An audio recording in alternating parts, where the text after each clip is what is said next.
강동구 골목 안쪽 햇살이 유리창을 비스듬히 통과하는 오후 2시였어요.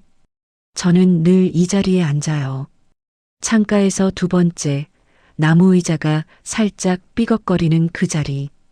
커피 향이 공기 중에 녹아있고 누군가 갓 구운 스콘 냄새가 슬며시 코끝을 간지리는 곳이에요. 귀에는 사람들의 도란도란 말소리가 들리고 바깥에서는 가끔 자전거 벨소리가 짧게 울리죠. 저는 그 소리들이 좋아요. 세상이 아직 돌아가고 있다는 증거 같아서요. 그날도 저는 태블릿 화면을 들여다보고 있었어요. 손가락으로 타임라인을 쭉 훑으면서 영상 클립을 이어붙이는 작업이었죠. 건강에 관한 짧은 쇼츠 영상 1분도 채 안 되는 그 작은 영상 하나를 만들기 위해서 저는 2시간째 카페 의자에 붙어 있었어요. 또 여기 계셨네요. 카운터 너머 젊은 직원이 웃으며 말했어요. 저도 웃었죠. 여기서는 제가 영상 만드는 언니예요. 동네 카페에서 그런 별명 하나쯤 생긴 것도 생각해보면 근사한 일이에요. 화면 속에서 제 얼굴이 깜빡였어요. 저는 재생 버튼을 눌렀다가 멈췄다가 또 몇 초를 잘라냈어요. 화면 속에 나는 무언가를 설명하며 웃고 있었는데 딱 그 장면을 보는 순간 묘한 기분이 들었어요. 나는 저렇게 웃는 사람이었구나. 생각해보면 오래전에는 거울 앞에서 그런 표정을 지어본 적이 없었어요. 젊은 날의 저는 늘 무언가에 쫓기고 있었으니까요. 아이를 학교에 보내야 하고 남편 밥을 챙겨야 하고 시댁 제사 날짜를 기억해야 하고 그러면서도 바깥에서는 아무렇지 않은 척 웃어야 했죠. 그 웃음은 지금 화면 속 웃음과는 달랐어요. 어딘가 모서리가 뾰족하고 금방이라도 어디론가 달려가야 할 것 같은 웃음이었어요. 태블릿 화면을 잠시 끄고 창밖을 바라봤어요. 강동구 산책로에는 한낮의 바람이 나뭇잎을 살랑살랑 흔들고 있었어요. 플라타너스 잎사귀들이 빛을 받아 은빛으로 반짝였죠. 저는 그 반짝임을 보면서 갑자기 이런 생각이 들었어요. 내 인생은 지금 몇 분짜리일까? 이상한 질문이죠? 저도 알아요. 그런데 영상 편집을 하다 보면 그런 생각이 자꾸 드는 거예요. 원본 파일은 2시간이 넘는데 정작 남길 만한 장면은 고작 몇 분이라는 걸 매번 경험하니까요. 무수한 말들, 무수한 행동들, 무수한 하루들 그 모든 것을 다 담으려면 파일 용량이 모자라요. 결국 남기고 싶은 것만 남겨야 하죠. 그럼 나는 내 70년 가까운 시간 중에서 정말 남기고 싶은 장면은 어느 것일까요? 저는 눈을 감아봤어요. 귀에는 카페의 소음이 잔잔하게 흘렀고 코끝엔 여전히 커피 향이 남아 있었어요. 그 어둠 속에서 기억들이 하나씩 떠올랐어요. 선명한 것도 있고 흐릿한 것도 있었어요. 첫째가 처음 걸음마를 뗐을 때의 그 작은 발바닥. 남편과 처음 손을 잡고 걸었던 오래된 골목의 돌바닥 감촉. 친정 어머니가 끓여주신 미역국의 짭조름하고 따뜻한 냄새. 이른 봄, 남산 산책로에서 처음 개나리를 발견했을 때의 노란 충격. 그런 것들이 있었어요. 그런데 그것들 사이사이에는요, 지워버리고 싶은 장면들도 가득했어요. 아무도 나를 봐주지 않는다고 느꼈던 긴 밤들. 누군가의 말 한마디에 상처 입고도 괜찮은 척 넘겼던 수십 번의 저녁들. 내가 원하는 걸 말하기도 전에 알아서 포기했던 순간들. 그 장면들은 왜 그렇게 선명하게 저장되어 있는 걸까요? 저는 눈을 떴어요. 태블릿 화면이 다시 켜졌어요. 편집 화면에는 빨간 선이 하나 그어져 있었어요. 잘라낼 부분을 표시하는 선이에요. 저는 그 선을 손가락으로 살짝 건드렸어요. 그리고 혼잣말처럼 중얼거렸죠. 잘라낼 게 참 많다. 그 순간이었어요. 제 머릿속에서 뭔가 탁 하고 맞아떨어지는 소리가 났어요. 영상 편집에서 하는 일이 결국 인생에서도 똑같이 필요한 일이라는 걸 그때 처음으로 몸으로 느꼈어요. 머리로 아는 것과 몸으로 느끼는 건 완전히 다르잖아요. 저는 요즘 세 가지 일을 해요. 매일 건강 쇼츠를 만들고 소설을 쓰고 주식 공부를 해요. 주변에서 물어봐요. 나이 들어서 그거 다 어떻게 해요? 저는 웃으면서 대답하죠. 나이 들어서 겨우 시작한 거예요. 정말 그래요. 30대에는 아이들한테 바빴고, 40대에는 가정에 바빴고, 50대에는 남편 건강 챙기느라 바빴어요. 그러다 어느 날 문득 제 손 안에 남은 게 아무것도 없다는 걸 알았어요. 아이들은 자라서 제 삶을 살고 있고, 남편도 제 인생이 아니고, 저는 도대체 무엇으로 이루어진 사람인지 모르겠는 거예요. 그게 참 무서웠어요. 나이 드는 게 무서운 게 아니라 내가 누구인지 모르는 채로 나이 드는 게 무서웠어요. 그래서 시작했어요. 영상을 만들기 시작했어요. 처음엔 손가락도 버벅거리고 목소리도 떨렸고 조명 어떻게 켜는지도 몰랐어요. 그래도 계속했어요. 왜냐하면 카메라 앞에 서는 순간만큼은 내가 나로 존재하는 것 같았거든요. 남의 딸도 누구의 아내도 누구의 엄마도 아닌 그냥 나로요. 창밖에 플라타너스 잎이 또 한 번 반짝였어요. 저는 태블릿 화면을 바라보며 생각했어요. 좋아. 이제부터 편집을 시작하는 거야. 인생의 편집을. 아직 늦지 않았어요. 우리에겐 아직 충분한 시간이 남아 있어요. 그리고 무엇보다 우리에겐 이미 충분한 원본 필름이 있어요. 이제 필요한 건 딱 하나예요. 가위를 드는 용기. 저는 그날 오후 카페의 그 삐걱거리는 나무 의자에서 처음으로 내 인생의 가위를 손에 쥐었어요. 그날 밤이었어요. 카페에서 돌아와 거실 불을 켜는데 집안이 유난히 조용했어요. 냉장고 모터 돌아가는 낮은 웅웅 소리, 베란다 창문 틈으로 새어 들어오는 바람 소리, 그것뿐이었어요. 남편은 일찍 자러 들어가고 아이들은 오래전에 각자의 집으로 떠났고 저는 혼자 소파에 앉아 태블릿 화면을 멍하니 바라봤어요. 편집 프로그램이 열려 있었어요. 오후에 카페에서 작업하다 저장해둔 영상 파일이요. 타임라인 위에 여러 개의 클립이 줄지어 있었는데 그중 빨간 표시가 된 부분이 눈에 들어왔어요. 잘라내야 할 장면들이에요. 제가 말을 더듬은 부분, 카메라를 잘못 쳐다본 부분, 웃음이 어색하게 굳어버린 부분. 손가락으로 그 빨간 구간을 꾹 눌렀어요. 그리고 삭제 버튼을 눌렀죠. 사라졌어요. 깔끔하게. 저는 그 장면을 보면서 이상하게 가슴이 먹먹해졌어요. 왜였을까요? 그냥 영상 클립 하나 지운 건데. 그런데 그 순간 갑자기 생각났어요. 제가 평생 단 한 번도 해보지 못한 일이 바로 이거라는 걸요. 삭제, 지우는 것, 끊어내는 것. 저는 기억력이 좋은 편이에요. 그게 오랫동안 자랑인 줄 알았어요. 그런데 나이가 들수록 기억력이 좋다는 게 꼭 축복만은 아니라는 걸 알게 됐어요. 생각해보면 제 머릿속 서랍에는 이상한 것들이 가득 들어 있었어요. 시어머니가 첫 제삿날 제가 차린 음식을 보고 하신 말씀. 우리 집은 원래 이렇게 안 해. 그 말투, 그 표정. 그때 제 손이 얼마나 떨렸는지까지 선명하게 남아 있었어요. 30년도 더 된 일인데요. 친한 친구에게 적지 않은 돈을 빌려줬다가 끝내 돌려받지 못한 일도요. 돈보다 상처였어요. 너니까 부탁하는 거야 하던 그 목소리가 지금도 가끔 꿈에 나와요. 첫째 아이가 고등학교 때 엄마는 나한테 관심도 없잖아라고 쏘아붙이던 날도요. 저는 그 애를 위해 새벽마다 도시락을 싸고 학원비 아끼려고 제 코트를 10년째 안 샀는데 그 말 한마디가 어찌나 깊이 박혔는지 한동안 아이 얼굴을 보는 것도 힘들었어요.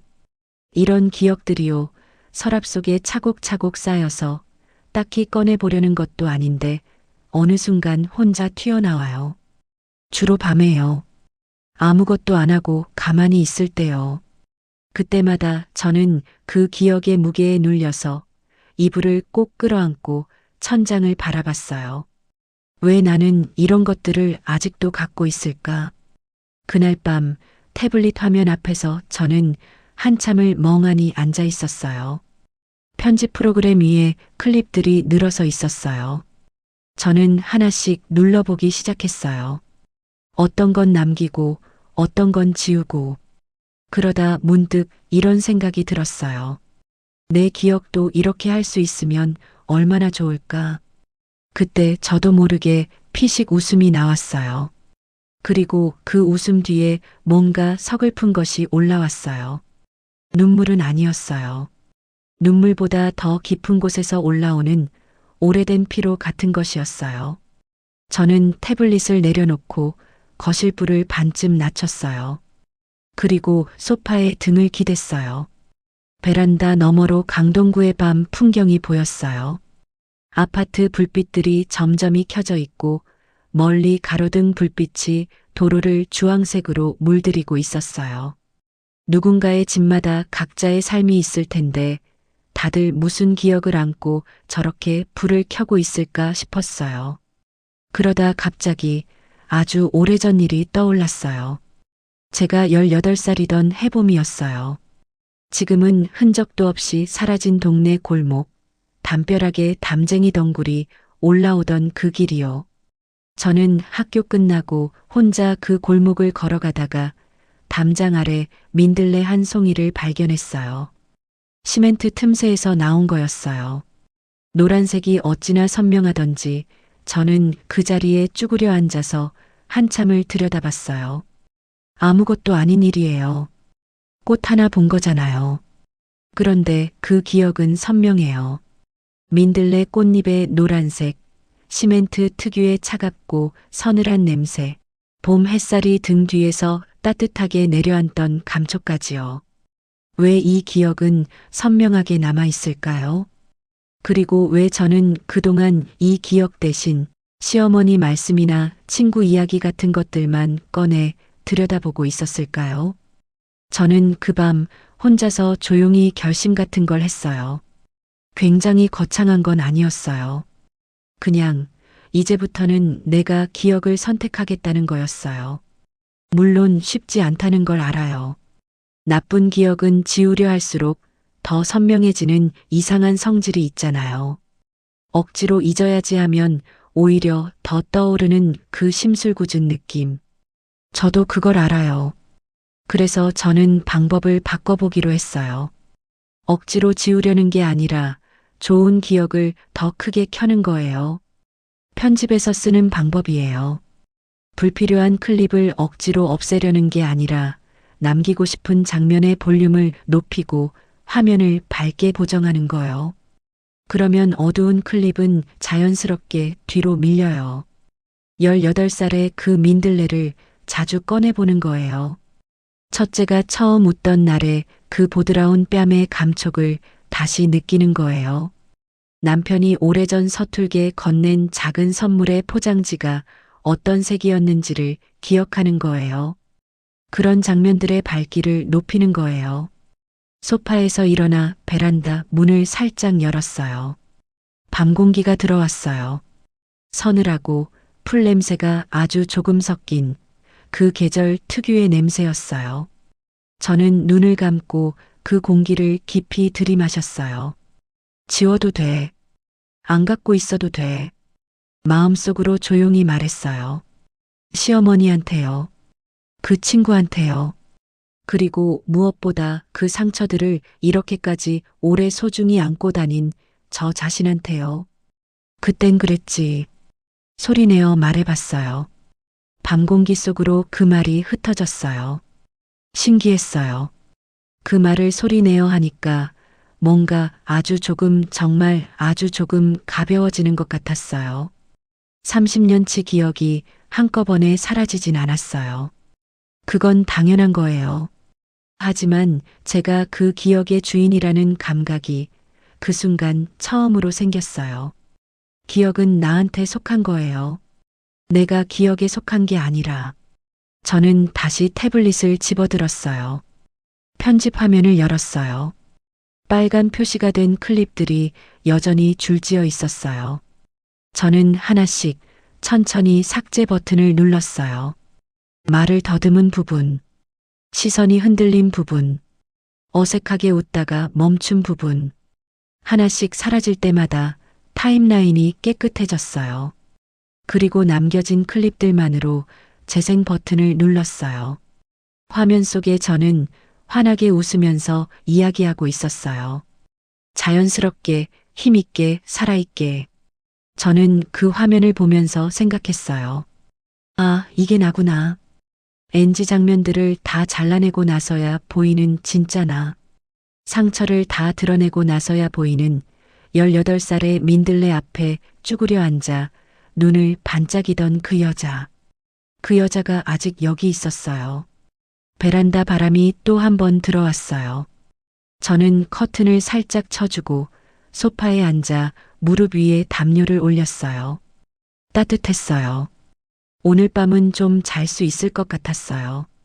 소설을 쓰기 시작한 건 작년 가을이었어요. 처음엔 그냥 일기 같은 거였어요. 대단한 문학 작품을 쓰겠다는 게 아니라 머릿속에 자꾸 어른거리는 한 아이의 이야기를 어딘가에 적어두고 싶었던 거예요.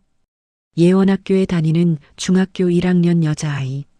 저는 그 아이에게 제 어릴 때 이름을 붙여줬어요. 그리고 그 아이의 하루를 따라가기 시작했어요. 그런데 신기한 일이 생겼어요. 그 아이를 따라가다 보니 제가 50년 가까이 보지 못했던 것들이 갑자기 보이기 시작하는 거예요. 소설 속 아이는 학교 가는 길에 늘 멈춰요. 별것 아닌 것들 앞에서요. 담장 위에 올라앉은 고양이, 바람에 날려 발 앞에 떨어진 낙엽 한 장, 구멍가게 유리창에 반사된 하지. 그 아이는 그것들 하나하나에 한참씩 머물러요. 보고 만지고 냄새 맡고 마음속으로 이름을 붙여줘요. 저는 그 장면을 쓰면서 손가락이 멈췄어요. 나는 언제부터 이런 것들을 안 봤지? 생각해보면 저도 어릴 때는 그랬어요. 골목길을 걸으면서 담벼락의 이끼 색깔이 구역마다 다르다는 걸 알았고, 봄비 냄새와 여름비 냄새가 다르다는 걸 알았고, 엄마가 된장찌개 끓일 때 뚜껑을 여는 순간 퍼지는 그 냄새가 세상에서 가장 안전한 냄새라는 걸 알았어요. 그런데 언제부턴가 그게 다 사라졌어요. 바쁘게 살다 보니까요. 아니, 바쁜 게 아니었던 것 같아요. 바쁜 척 살았던 거예요. 멈추면 뭔가 놓칠 것 같아서, 느끼면 뭔가 무너질 것 같아서, 저는 그냥 앞만 보고 걸었어요. 세상을 대충 이런 것으로 뭉뚱그리면서요. 그게 얼마나 오래된 일인지 소설을 쓰기 시작하고서야 알았어요. 그 무렵부터 저는 산책을 달리하기 시작했어요. 강동구 산책로는 제가 오래 걸어온 길이에요. 거의 매일 그 길을 걸었는데 솔직히 말하면 그동안 뭘 봤는지 기억이 없어요. 그냥 운동이니까 걷는 거였고 걸으면서 머릿속으론 오늘 저녁 메뉴나 다음 영상 주제를 생각했어요. 그런데 소설 속 아이를 쓰기 시작한 뒤로 저는 걸으면서 자꾸 그 아이의 눈으로 보게 되는 거예요. 어느 날 아침이었어요. 이른 시간이라 산책로에 사람이 별로 없었어요. 저는 평소처럼 걷다가 문득 발을 멈췄어요. 흙길 위에 뭔가가 있었거든요. 가까이 들여다봤더니 지렁이였어요. 밤새 비가 왔나 봐요. 지렁이 한 마리가 흙길 위에 나와 있었어요. 예전 같으면 그냥 지나쳤을 거예요. 아니면 살짝 피해서 걸었을 거예요. 그런데 그날 저는 쭈그려 앉았어요. 그 작은 생명이 꼬물꼬물 움직이는 걸 한참 바라봤어요. 흙냄새가 올라왔어요. 비 온 뒤 흙냄새, 그 촉촉하고 서늘하고 비밀스러운 냄새요. 어릴 때 맡았던 그 냄새와 똑같았어요. 저는 그 자리에서 핸드폰을 꺼내 메모를 했어요. 소설에 쓸 장면이 떠올랐거든요. 그 아이도 이런 아침에 지렁이 앞에 쭈그려 앉겠다. 그리고 이런 냄새를 맡겠다 하고요. 일어서면서 이상한 기분이 들었어요. 가슴이 조금 두근거리는 것 같은, 부끄러운 말이지만 설레는 것 같은 기분이요. 지렁이 한 마리 보고 설레다니 저도 우스웠어요. 그런데 정말 그랬어요. 그 뒤로 산책이 완전히 달라졌어요. 걷는 속도가 느려졌어요. 멈추는 횟수가 늘었어요. 보는 것들이 많아졌어요. 플라타너스 나무 껍질이 군데군데 벗겨진 모양이 꼭 세계지도 같다는 것. 아침 이슬이 거미줄에 맺혀 있으면 작은 유리구슬 목걸이처럼 빛난다는 것. 바람이 불 때 풀밭이 파도처럼 눕는다는 것. 벤치 옆 화단에 심어진 이름 모를 꽃이 사흘 동안 피었다가 나흘째 되는 날 아침에 사라진다는 것. 이런 것들을 알게 됐어요. 그러면서 이상한 일이 생겼어요. 세상이 갑자기 선명해지는 거예요. 텔레비전 화질이 갑자기 올라간 것처럼요. HD에서 4K로 바뀐 것처럼요. 똑같은 길인데, 똑같은 아침인데, 이렇게 다르게 보일 수가 있구나 싶었어요. 저는 소설에 이 장면들을 담기 시작했어요.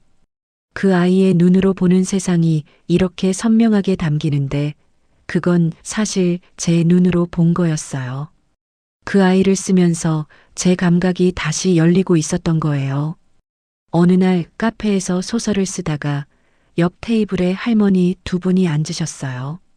70은 훌쩍 넘으신 것 같았어요. 두 분이 뭔가 드시면서 이야기를 나누시는데 목소리가 낮아서 내용은 잘 안 들렸어요. 그런데 한 분이 갑자기 웃으시는 거예요.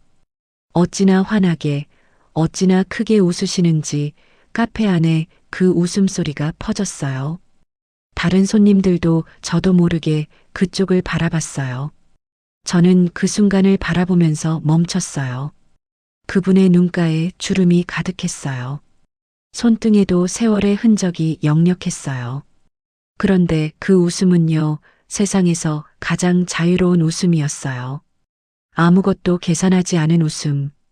남의 눈치를 하나도 안 보는 웃음. 그냥 좋아서 터져나온 웃음이요. 저는 얼른 핸드폰에 메모했어요. 나이가 들면 잃는 게 있고 얻는 게 있다.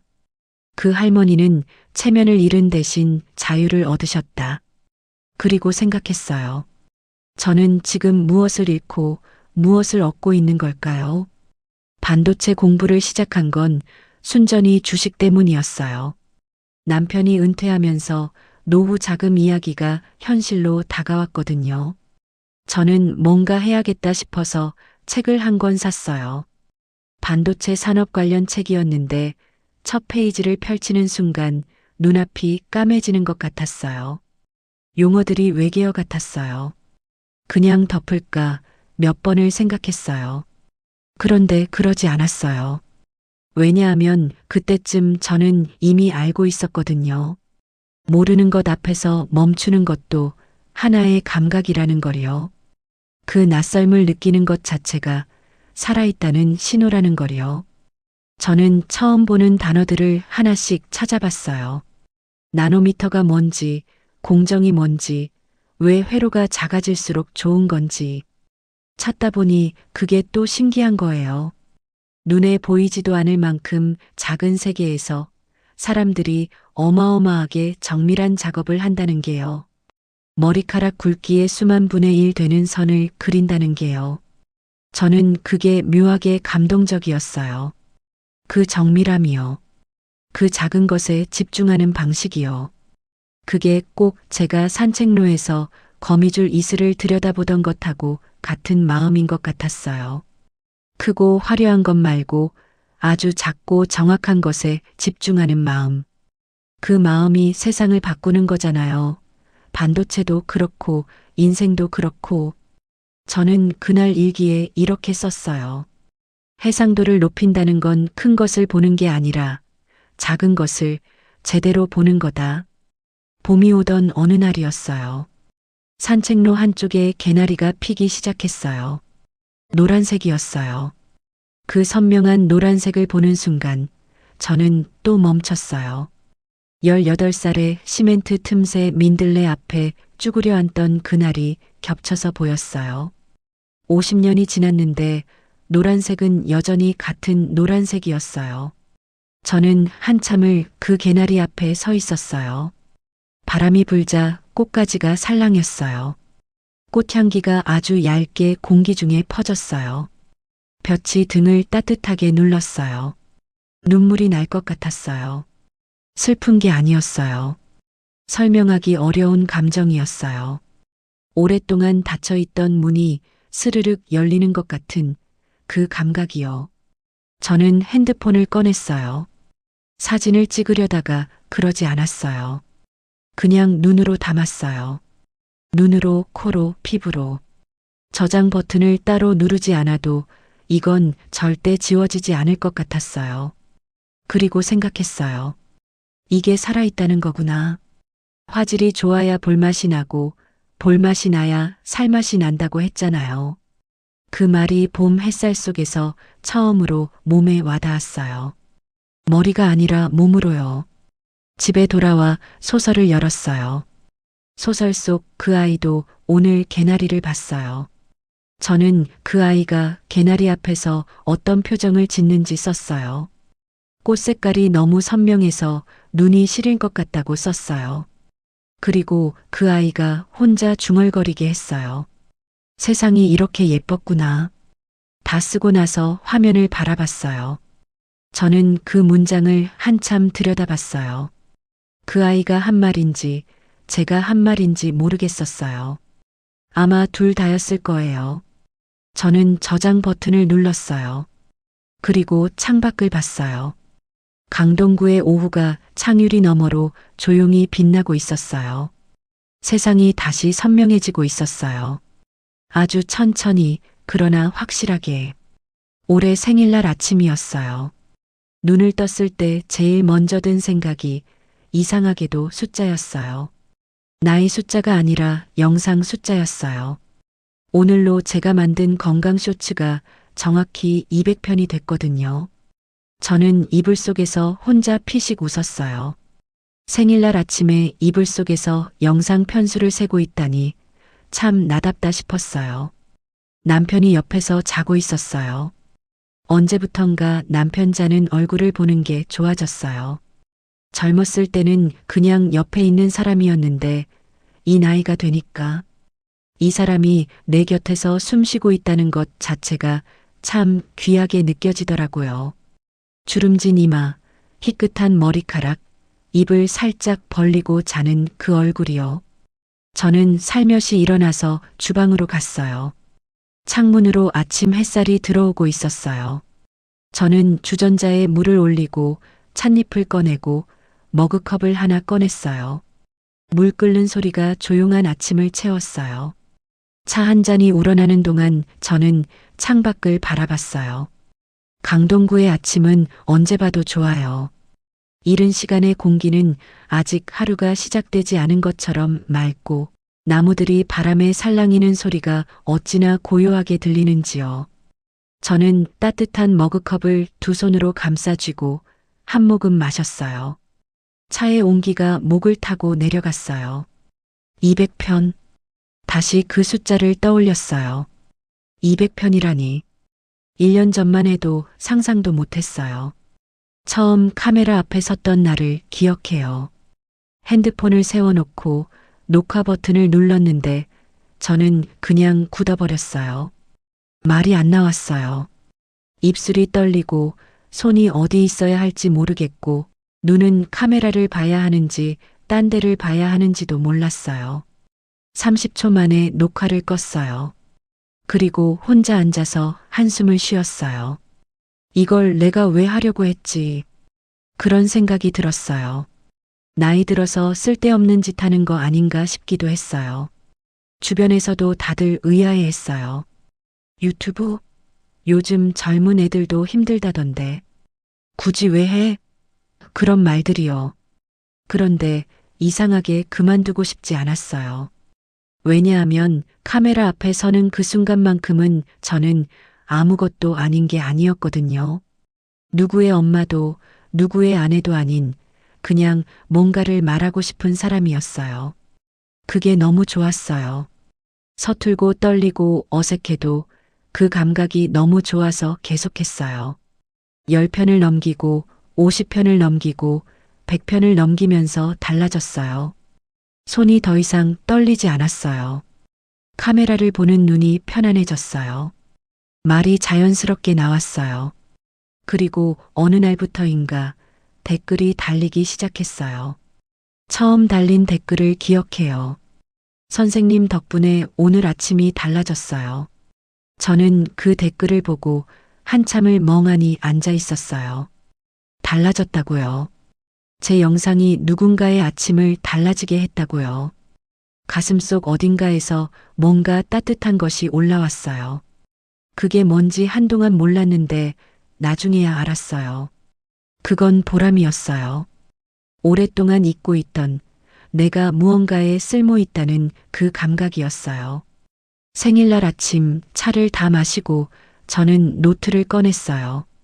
매달 첫날 하는 습관이 있어요. 이번 달에 내가 진짜 살고 싶은 하루를 적어보는 거예요. 해야 할 일 목록이 아니라 살고 싶은 하루요.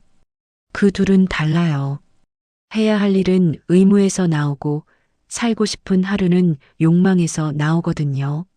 저는 천천히 적었어요. 아침에 차 한 잔. 산책로에서 오늘의 나무 한 그루 제대로 보기. 소설 한 장면 쓰기. 건강 쇼츠 하나 찍기. 반도체 뉴스 하나 읽기. 저녁에 남편이랑 동네 한 바퀴. 다 적고 보니 이게 사실 매일 하는 것들이었어요.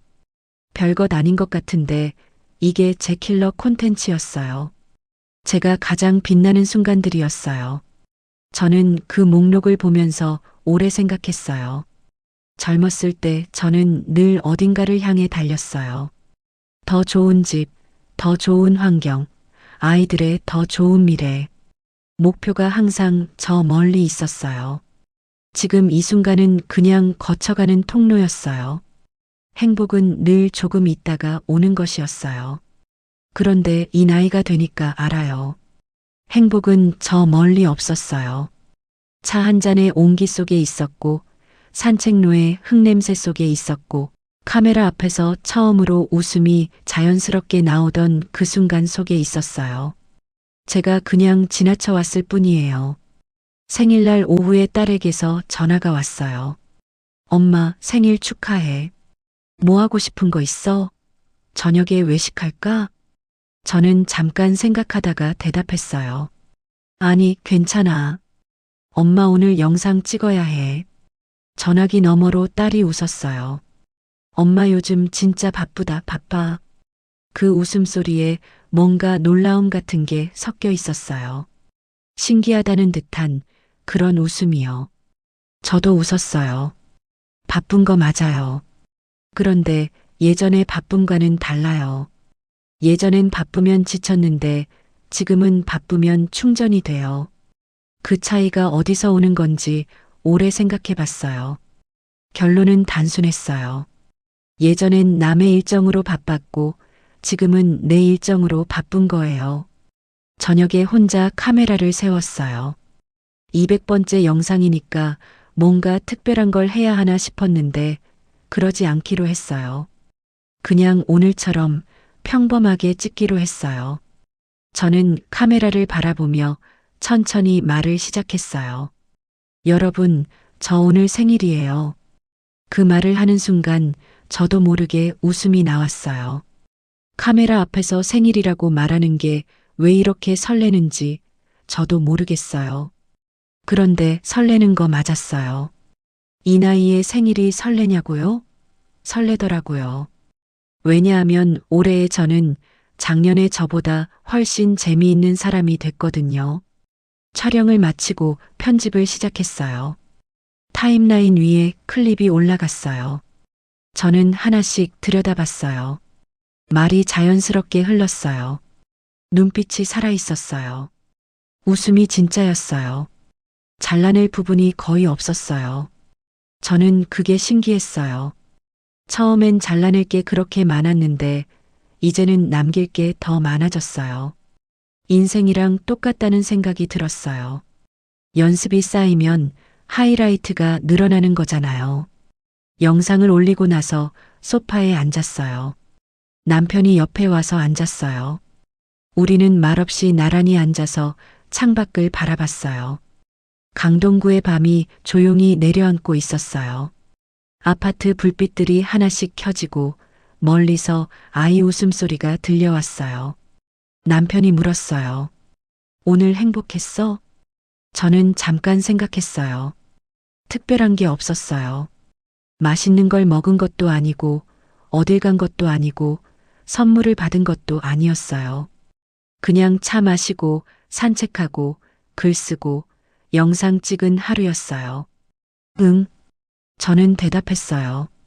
오늘 되게 행복했어. 남편이 웃었어요. 저도 웃었어요. 그 웃음이 밤 공기 속으로 조용히 퍼졌어요. 여러분께 드리고 싶은 말이 있어요. 우리는 오랫동안 남의 인생에 좋아요를 눌러왔어요.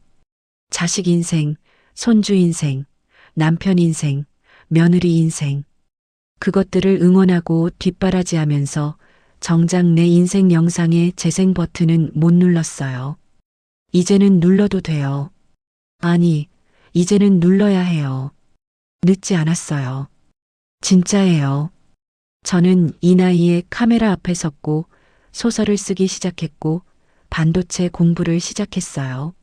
무서웠어요. 처음엔요. 잘 못할 것 같았고 우스워 보일 것 같았고 누가 봐줄까 싶었어요. 그런데요, 해봤더니 알았어요. 시작하는 것보다 시작 안 하는 게 훨씬 더 무서운 거라는 걸요. 오늘 밤 잠들기 전에 딱 한 가지만 해보세요. 눈을 감고 지금까지 살면서 가장 환하게 웃었던 순간을 하나만 떠올려 보세요. 어디였든 언제였든 누구와 함께였든 상관없어요. 그 순간의 온도, 그 순간의 냄새, 그 순간의 소리까지 다 떠올려 보세요. 떠올랐나요? 그게 바로 당신 인생의 하이라이트예요. 그 장면이 당신 인생에 있다는 것, 그것만으로도 당신의 인생은 이미 충분히 찬란해요. 이제 가위를 드세요. 지루했던 장면들은 잘라내고 고통스러웠던 장면들은 삭제하고 남의 눈치 보느라 허비했던 시간들은 과감하게 덜어내세요. 그리고 남은 것들로 당신만의 쇼츠를 만드세요. 짧아도 괜찮아요. 화려하지 않아도 괜찮아요. 당신이 주인공이면 돼요. 조연이 아니라 단독 주인공이면 돼요. 저는 내일도 카메라 앞에 설 거예요. 강동구 산책로를 걸으면서 오늘의 나무를 볼 거예요. 소설 속 그 아이의 다음 장면을 쓸 거예요. 차 한 잔을 두 손으로 감싸 쥐고 그 온기를 느낄 거예요. 그리고 그 모든 순간에 제 인생의 구독 버튼을 누를 거예요. 당신도 누르세요. 오늘부터요. 세상에서 가장 위대한 걸작은 아직 편집 중인 당신의 인생이에요. 지금까지 당신의 인생 편집자였습니다. 감사해요.